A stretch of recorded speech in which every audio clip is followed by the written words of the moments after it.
Kwame sat in the corner of a dimly lit office, the hum of fluorescent lights matching the steady rhythm of his racing thoughts. Outside the window, a curtain of rain blurred the world into a gray smear, the perfect backdrop for the confusion clouding his mind.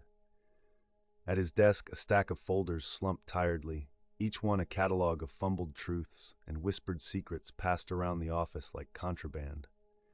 The room was a Monday morning kind of quiet, that hush that wraps around you like an uncomfortable sweater, too warm and too itchy all at once. Kwame had always seen himself as the loyal one, the confidant who carried the burdens of others with quiet dignity. A keeper of secrets, that's what he had been.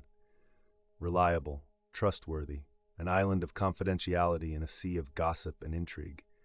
In the corporate world, whispers were the currency of power. Those who held the most secrets held the most sway. But what Kwame hadn't realized was just how thin the line was between loyalty and complicity. Today, the truth felt heavier than it ever had before. Everything had changed that morning. The moment came like a thunderclap, as inevitable as it was shocking. It hadn't been a whistleblower meeting or a spectacular revelation in front of the higher-ups. No, it was quieter, insidious even, a slow-motion betrayal that started with a misplaced email, a draft accidentally sent to all. Suddenly exposed for all to see were the threads of deception crisscrossing the airwaves. And Kwame, always the loyal one, found himself in the eye of the storm. His phone buzzed on the table, a message from his boss summoning him to her office. There was no need to speak words of comfort or assurance. The message was clear, cold, and procedural. As Kwame rose to comply, his thoughts returned to the stories he carried for others. Stories they shared in hushed tones by the water cooler, confessions wrapped in camaraderie. Until now, he thought these exchanges as pleasantries, as human connections in an otherwise transactional world. But the illusion shattered when it was revealed that these conversations were more performance than confessional. The stories had a life of their own, twisting and turning, fueled by an invisible web of silent allegations and finger-pointing. Everyone in the office seemed to have been playing a game, each move carefully calculated to protect their image, yet it was all a house of cards, waiting for the right breeze to send it tumbling down. As Kwame entered his boss's office and sat down, he saw her for the first time through a new lens, a person caught in the same game. She spoke softly, yet her words carried the weight of the accusations floating around the department. Accusations that now included him, not as a perpetrator of scandal, but as a repository of guilt by association. "I just want to understand your involvement," she said, her voice both comforting and accusatorial, slicing through the professional facade like a surgeon's knife. "You were mentioned by several people, you see." Kwame nodded, internally wrestling with the absurdity of it all. Loyalty, he realized, was revered in theory, but seldom appreciated in practice. It turned out, everyone was more than willing to shield themselves with lies and half-truths while expecting him to hold on to the bitter secrets they couldn't bear to publicly divorce. He wanted to tell her that he simply listened, that those whispered secrets were thrust upon him without his consent. But he was too aware of the metaphorical linchpin dangling precariously over his career. The perception of honesty, of integrity, had become a mere shadow of an earnest character. And Kwame was soon labeled a pariah in a landscape of pretense. Later, at his lunch break, he climbed onto the rooftop, a refuge where the sky stretched endlessly. Here, the rain had ceased, leaving behind an air caught in the refreshing traces of petrichor. He let his legs dangle over the edge, the height below, offering a sobering perspective. It was there on the rooftop that clarity struck.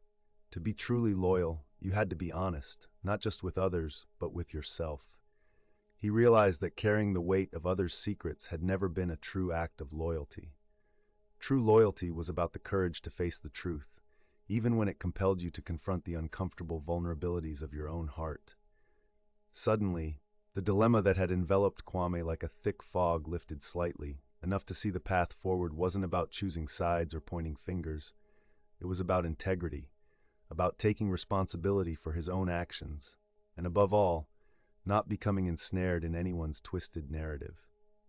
So there, with the afternoon sun beginning to pierce the clouds, illuminating the city's complex web of connections below, Kwame Kwame made a decision.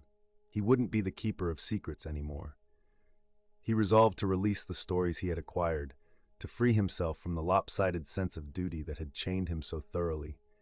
But he would also take the mindful step of acknowledging his role in all of this, a participant, however reluctantly, in a game he never intended to play. And so he stood, dusting off his pants as if brushing away the residue of past perceptions, and headed back down the stairwell. He carried with him a new perspective to the conversations that lay ahead, one rooted not in the facade of loyalty, but in a thorough commitment to honesty and growth. Kwame realized that letting go didn't mean betraying others. It meant embracing a true sense of self-worth, unshackled from the expectations of others' deceitful games. By the time he re-entered the building, casting long shadows in the late afternoon sun, Kwame understood the true meaning of integrity, not just as a professional buzzword, but as a guiding principle, a path carved by his own actions. The world felt different now, not because it had changed overnight, but because Kwame had. His story was no longer about silence and secrets, but about truth and freedom. As he walked to his desk, he carried not the weight of others' failures, but the lightness of his own hard-won wisdom. His new vision was not of the snitch or the savior, but of a man finally free of the burdens of unseen morality. The office hum seemed different to him now. Conversations that used to sound like veiled threats or strategic maneuvers felt less ominous, more like the everyday exchanges that they truly were. Kwame had realized that his perspective, clouded by suspicion and anxiety, often distorted reality itself.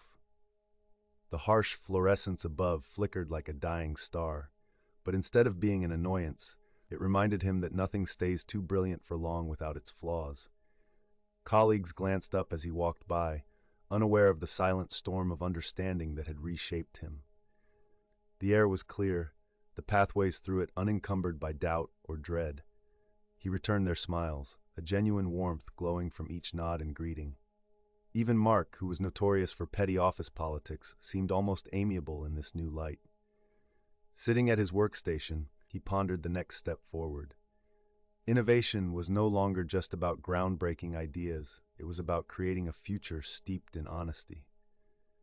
Kwame envisioned projects not just for profit, but for the fulfillment they could bring to everyone involved. The world outside the windows brimmed with complexity and promise. Today would mark the beginning of an era where he was not just a cog in the corporate wheel, but a catalyst for change. As he turned on his computer, a new chapter opened, written in the ink of his resilience and courage.